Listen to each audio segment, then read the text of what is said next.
आज हम ozone layer depletion से रिलेटेड कुछ multiple choice question answer solve करेंगे। This first question is which of the following is not the consequences of ozone layer depletion. First, increase ultraviolet rays, another form of skin cancer, and third one is cyanobacteria are sensitive to UV radiation and would be affected by its increase, and last one is tides। then इसमें which of the following is not the consequence of ozone layer। ये पूछना चाह रहा है कि इसमें ऐसा कौन सा है जो ओजोन लेयर डिप्लेशन का कॉन्सिक्वेंस नहीं है, तो वो होगा tides, D. The option is D. The second question is why UV radiation is higher in summer। UV radiation summer में ही हाई क्यों होती है, इसका रीज़न बताना है आपको। The sun is closer to planet Earth, so UV rays have a shorter distance to travel to reach us। And the second one is there is more ozone in the atmosphere during summer, and the sun is particularly busy in summer, and none of these। इसमें option A is the right answer। The sun is closer to planet Earth, so UV rays have a shorter distance to travel to reach us। The third one is which product contain ozone depleting substance। तो इसका answer आ जाएगा first one is motor bike, second car and with AC।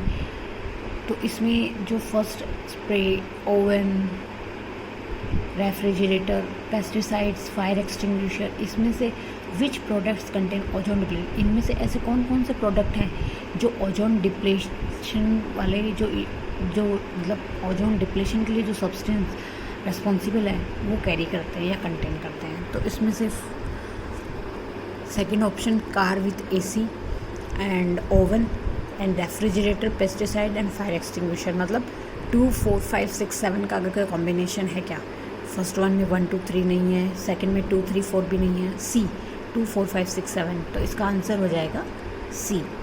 इसका answer हो जाएगा C. When was the first ozone hole discovered. पहला ozone hole कब discover हुआ था, तो इसका आंसर होगा 1970 में। In which sphere ozone layer depletion is found.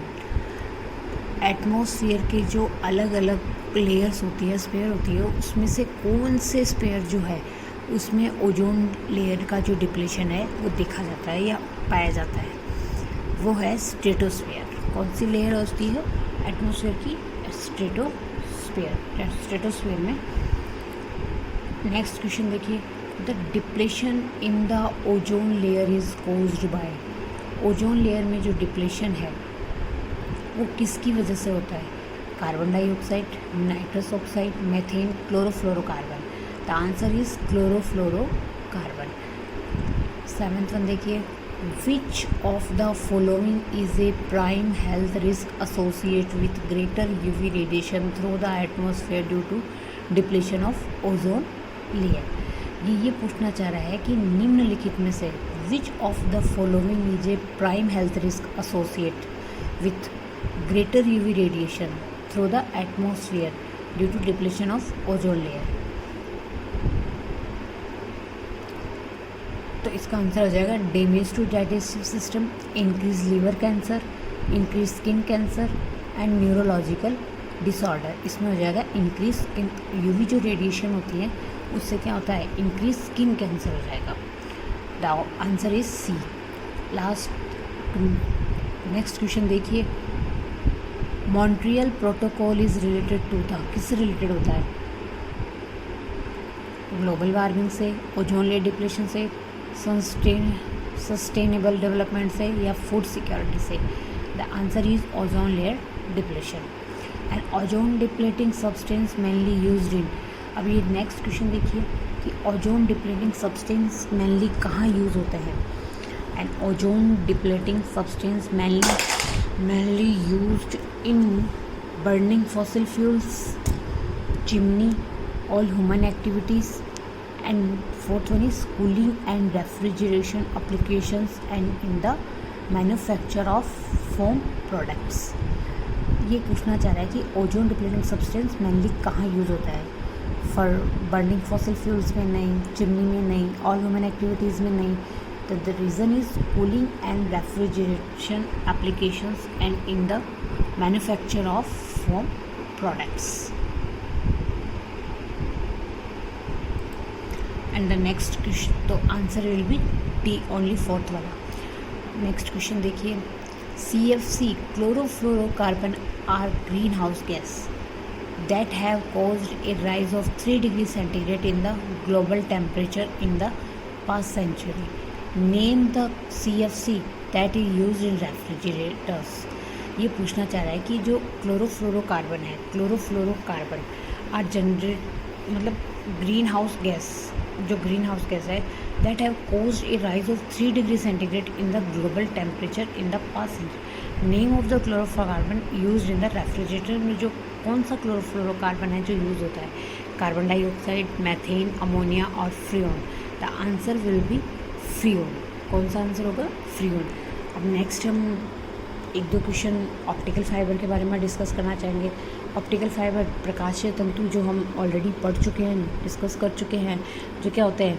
बाल जितने प्रकाशीय तंतु जिसको हिंदी में कहा जाता है, और जो बाल जितने महीन होते हैं उसमें जो टोटल जो ऑप्टिकल फाइबर का जो वर्किंग प्रिंसिपल है वो कौन सा प्रिंसिपल डिस्कस किया था हमने? Total internal reflection. Total internal reflection, TIR। उसके बाद में हमने ऑप्टिकल फाइबर में बहुत सारी चीज़ें पढ़ी थी, जैसे उसमें उसकी एप्लीकेशंस क्या क्या होती हैं और ऑप्टिकल फाइबर की स्ट्रक्चर क्या होती है। उसमें कोर होता है, क्लेडिंग होता है, जो अंदर का कोर पार्ट होता है वो क्या होता है? एक जगह से दूसरी जगह जो इन्फॉर्मेशन होता है उनको कैरी आउट करता है।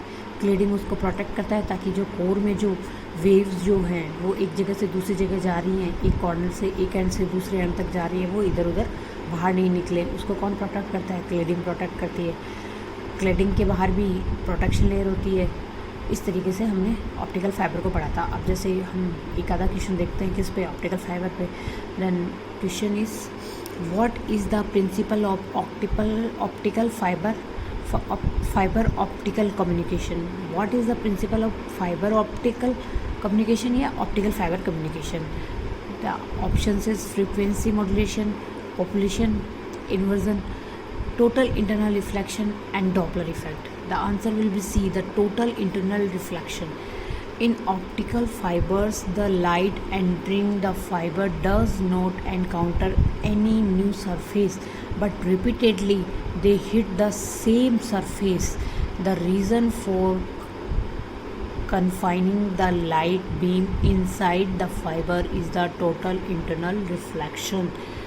जो प्रकाशीय तंतु में जो रेज होती है वो किसके अंदर मूव करती है? सिर्फ और सिर्फ कोर पार्ट के अंदर ही मूव करती है, किसी दूसरी सरफेस पे नहीं जाती है। तो मतलब ये जो होता है रिपीटेडली उसी सरफेस पे आती रहती है जहाँ। तो ये किस पे बेस्ड है? नॉर्मली टोटल इंटरनल रिफ्लेक्शन पे बेस्ड है। नेक्स्ट देखिए, if fibre optic telephone transmission can handle more than 1000 of voice channel. If fibre optic telephone transmission can handle more than 1000 of voice channel, तो ये true है या false? The answer will be true. Optical fibre has larger bandwidth, hence it can handle large number of channels for communications. जो optical fibre है उसकी जो उसकी जो बैंडविड्थ होती है वो लार्जर होती है, इस वजह से ये क्या करता है? Large number of channels for communications को हैंडल कर सकता है।